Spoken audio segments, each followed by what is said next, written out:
Meus irmãos, como eu já falei, né, sobre o capítulo, o livro de Apocalipse, é um livro que ele é de difícil compreensão, porque ele tem muita figura de linguagem, ele carrega muito simbolismo nesse livro, tem a parte que você interpreta de forma literal, tem a parte que você não interpreta de forma literal, então ela geralmente traz uma grande divisão de compreensão e de entendimento para com esse livro e para o entendimento desse livro, né? Mas o capítulo de número 12, assim como todo o livro de Apocalipse, traz carrega com eles alguns mistérios, né? Lógico que esse mistério revelado a João e foi passado para nós dentro da visão de qual João teve. E o capítulo de número 12, João começa falando de uma mulher vestida de sol, dizendo o texto, que tem a lua sobre os seus pés, e na cabeça tem uma coroa com 12 estrelas. Lembrando lá de Gênesis, irmãos, lembram de Gênesis, Gênesis capítulo de número 37, versículo 9 a 11, que fala da visão de José, essa visão que José tem, né? Então, e outra coisa também, o versículo de número 2 também vai falar uma coisa ainda, e estava grávida e com dores de parto, e gritava com ânsia de dar à luz. Cumpre-se lá em Isaías, capítulo 66, versículo 7 e 8, mas também Isaías vai falar sobre essa mulher que dá à luz, mas também vai falar sobre uma nação que nasce num dia.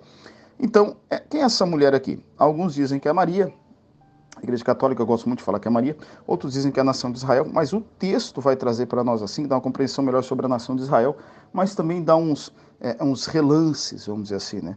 Uns focos de luz, assim, para nós, né? Uns raios de luz, para pensarmos também um pouco sobre Maria. Mas a nação de Israel, primeira coisa, porque ela tem 12 estrelas sobre a cabeça. A nação de Israel são 12 tribos. A nação de Israel é dividida em 12 tribos, então é uma compreensão. Essa mulher estava grávida com dores de parto e gritava com ânsia de dar à luz, né? Ou seja, nascer uma nação. Aqui não está falando da questão do nascimento de uma nação, mas vamos ver no versículo de número 3, vai dizer também que um grande dragão vermelho que tinha 7 cabeças e 10 chifres, aqui é o diabo, né? Falando de 7 cabeças e 10 chifres, e sobre a cabeça 7 diademas. Aqui o texto está falando justamente sobre o domínio de Satanás como príncipe deste mundo, né? Essas 7 coroas, 7 cabeças, 10 chifres, domínio de Satanás como príncipe deste mundo, né? Jaz no mundo maligno, o jaz do mundo maligno. Então, ou essa pretensão de um domínio universal dele. Ele é o Deus dessa era, como Paulo fala em 2 Coríntios capítulo 4 e 4, né? Ele é o príncipe do ar, Paulo fala em Efésios 2 e 2. Ele é o príncipe deste mundo, João capítulo 12, versículo de número 31.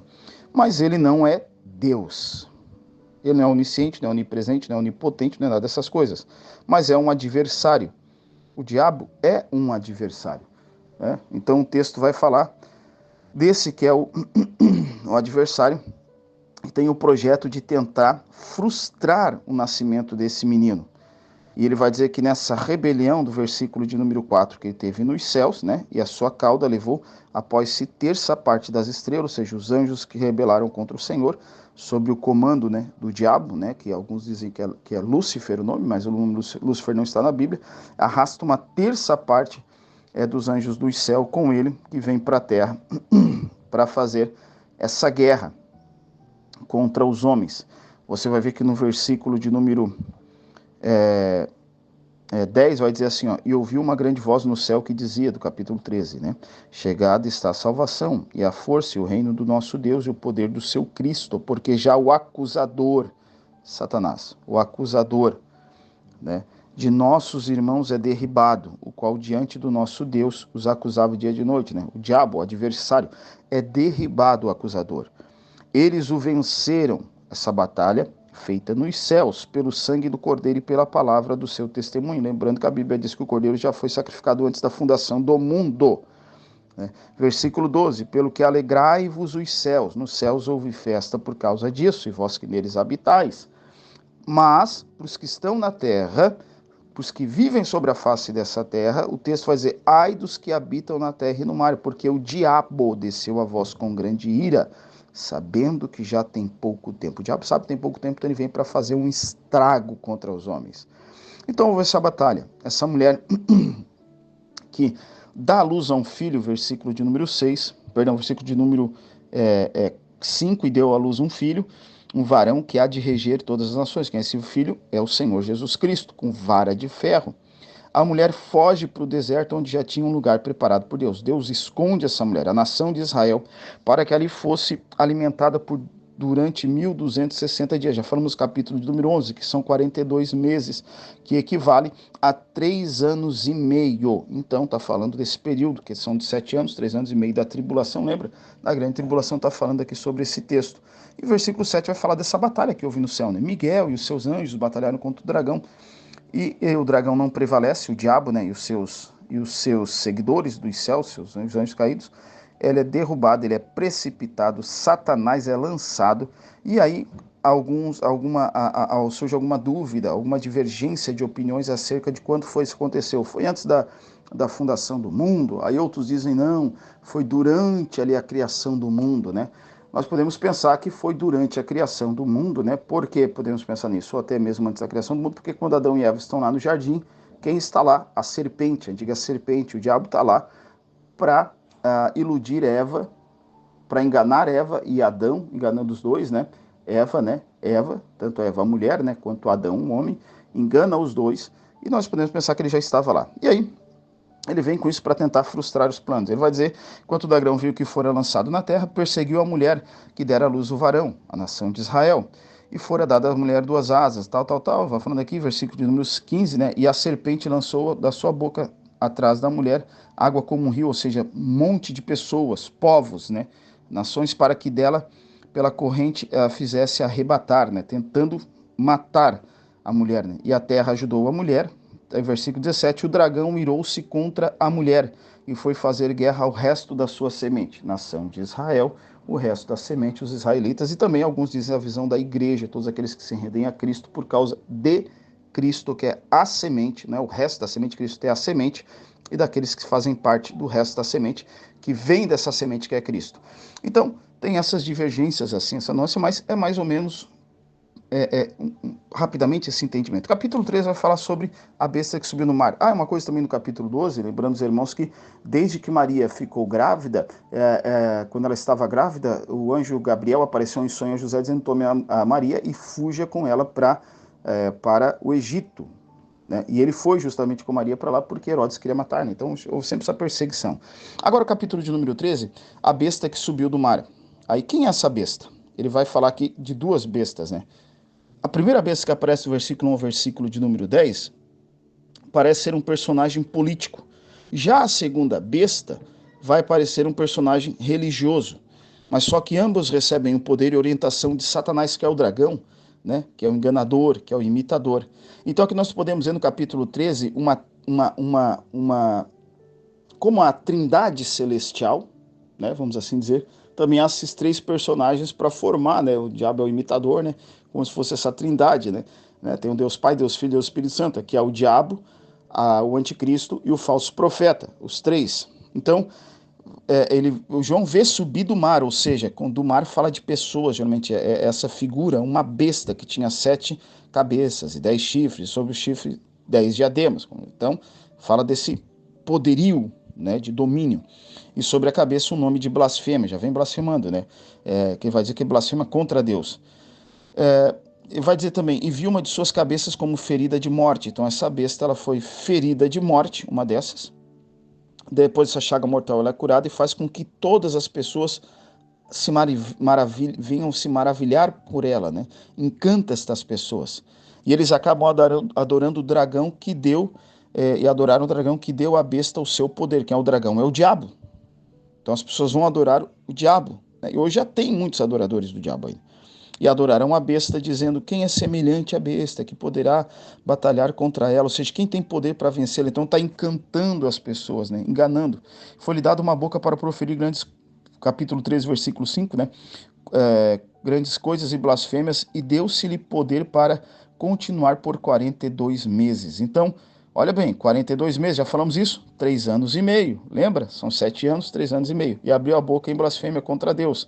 Então, o que você está vendo aqui? E foi-lhe permitido, versículo 7, fazer guerra aos santos e vencê-los. Mas santos na igreja? Irmão, todo aquele que se rende a Cristo é santo. E na grande tribulação, haverá conversão de almas. Não é a igreja, que está falando da nação de Israel. e poder sobre toda tribo e língua e nação. Vimos lá das testemunhas, os testemunhos estarão pregando, as pessoas virão essa testemunha, até o mundo todo se alegrará da morte dela, no sentido daqueles que não seguem a Deus, né? Então, para ver como os santos que fala que eles estão se convertendo nesse período da tribulação. E foi-lhe permitido fazer guerra aos santos e vencê-los, foi permitido.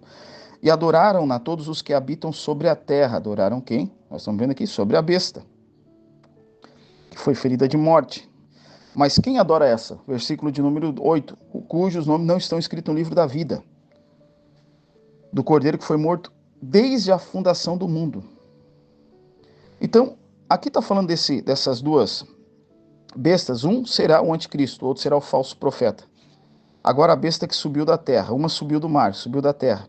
E vi subir da terra outra besta que tinha 2 chifres semelhantes aos do cordeiro e falava como dragão. Ele é uma imitação do cordeiro, mas fala como dragão, como diabo, e exerce todo o poder da primeira besta na sua presença, e faz que a terra e os que nela habitam adorem a primeira besta. Ou seja, esse que vai vir, que é o falso profeta, fará com que as pessoas adorem o anticristo.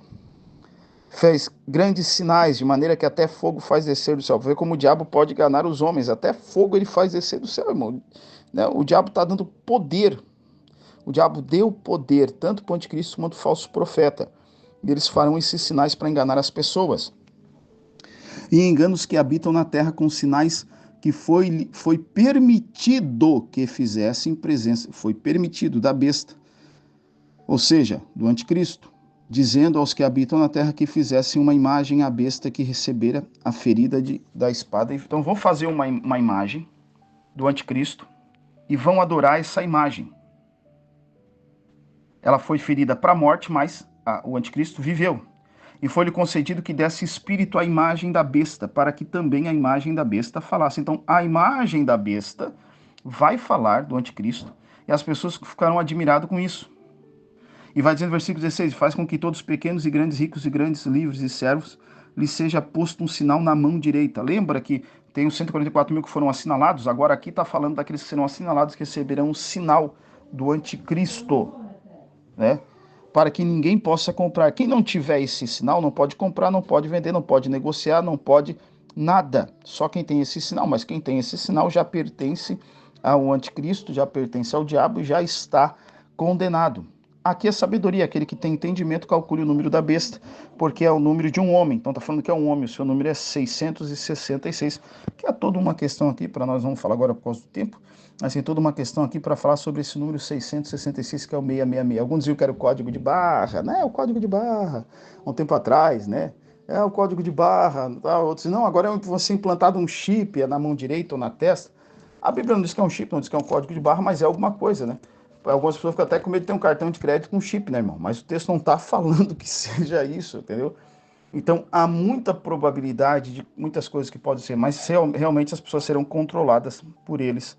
Todo aquele que não servir ao Senhor Jesus Cristo, não se entregar a Cristo, será controlado, será impedido de negociar, vender, enfim. E agora, quem é esse anticristo? Alguns dizem que é o Macron, outros disseram que era o Papa, o João Paulo, disseram, né? Mas figuras de anticristo já passaram. Hitler foi um, né? Mussolini foi outro, tantos outros, né, que foram figuras do anticristo, né, que foram fizeram um papel do anticristo, mas que tinham o espírito do anticristo, mas não eram mais irá se revelar. Penso eu que será um grande político, esse anticristo, alguém que influenciará muitas pessoas, alguém que unirá, fará com que aconteça um grande ecumenismo, né? Ecumenismo, todas as religiões voltadas no mesmo sentido, não haverá esse apartheid religioso, vamos assim dizer, né? Que eu não estou quando falo apartheid religioso, não falo de uma coisa ruim, porque nós como cristãos nós somos exclusivistas, irmão. Lógico que somos. Somos sim, porque a salvação só é em Cristo. Não há outro que salve. Então somos exclusivistas. Mas a religião diz que toda a religião leva a Deus. Isso não é verdade, né? O Papa esses dias falou ontem, o Papa Francisco, toda religião leva a Deus, mas não é verdade isso. Isso é uma grande mentira, uma grande blasfêmia. Toda religião é um caminho para levar a Deus. Não é verdade. O caminho é Cristo. O único que leva a Deus é Cristo. E nós somos exclusivistas. Salvação é só por meio de Cristo. Não somos exclusivistas porque somos da Assembleia. Mas essa é a visão cristã do Evangelho da Palavra de Deus. Então, enfim. Mas que Deus abençoe. Qualquer dúvida que você tiver, envie sua pergunta aí. O livro de Apocalipse é complexo, mas naquilo que nós conseguimos entender, nós compreendemos. Que o Senhor abençoe você Espero você logo mais tarde, a partir das 18h30, para o nosso culto ciclo de oração. Fique na paz do Senhor Jesus Cristo.